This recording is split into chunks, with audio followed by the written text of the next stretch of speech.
एक नाव वाले की कहानी। एक बार एक बहुत बड़ा बिजनेसमैन एक छोटे से गांव में जाता है। उसका प्लान होता है कि उस गांव में एक फैक्ट्री लगाने हैं। वो एक ऐसी जगह तक पहुंच जाता है जहां पर उसके सामने नदी होती है और उसके सामने गांव होता है।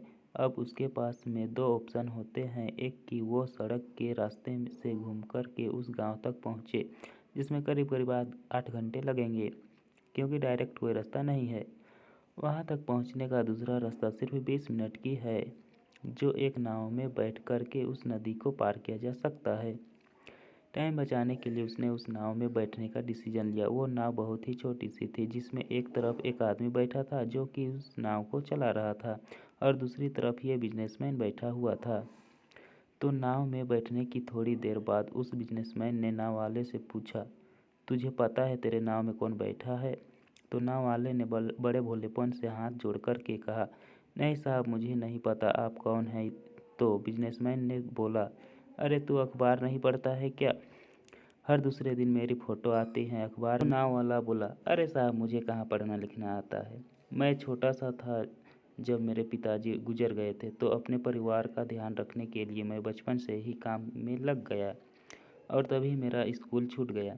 ये सुनकर के उस बिजनेसमैन ने उसका मजाक उड़ाते हुए उसको कहा, तुझे पढ़ना लिखना नहीं आता, ऐसे ज़िंदगी का क्या फ़ायदा? ये सुनकर के उस नाव वाले को बुरा तो लगा, लेकिन उसने कुछ नहीं कहा। थोड़ी देर बाद वो बिजनेसमैन उस नाव वाले से बोला, अभी कुछ ही दिन बाद ये जो सामने ज़मीन देख रहा है, यहाँ पर मेरी एक बहुत बड़ी फैक्ट्री होगी, जहाँ पर हमारे ब्रांड की मिनरल वाटर की बोतल्स बनेंगी। इस नाव वाले को बहुत बात समझ में नहीं आई। उसने कहा, क्या बनेगा साहब? तो बिजनेसमैन थोड़ा सा इरिटेट होकर के बोला कि हमारे यहाँ पर पानी की बोतलें बनेंगी, जो तेरे गांव में नहीं बिकेंगी, लेकिन शहरों में बहुत बिकती है। अरे कभी तो शहर गया होगा, तुमने देखी होगी पानी की बोतलें रखी होती है दुकानों पर।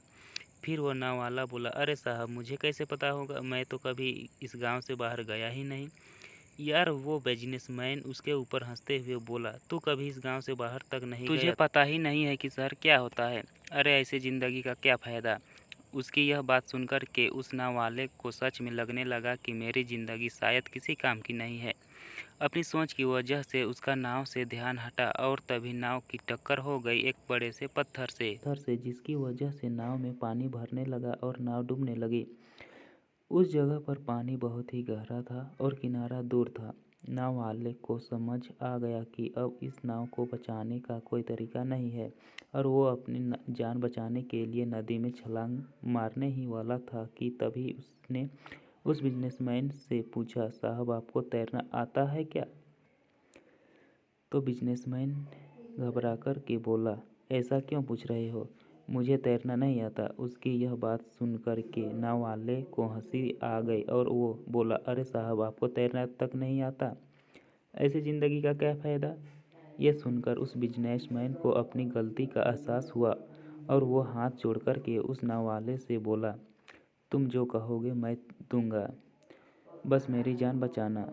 तो उस नाव वाले ने बोला, अरे साहब, आप घबराओ नहीं, मुझे सिर्फ तैरना नहीं आता, मुझे डूबते हुए लोगों को बचाना भी आता है। आप मुझे कस के पकड़ लो, मैं आपको कुछ नहीं होने दूंगा। और फिर उस नाव वाले ने न सिर्फ अपनी बल्कि उस बिजनेसमैन की भी जान बचाई।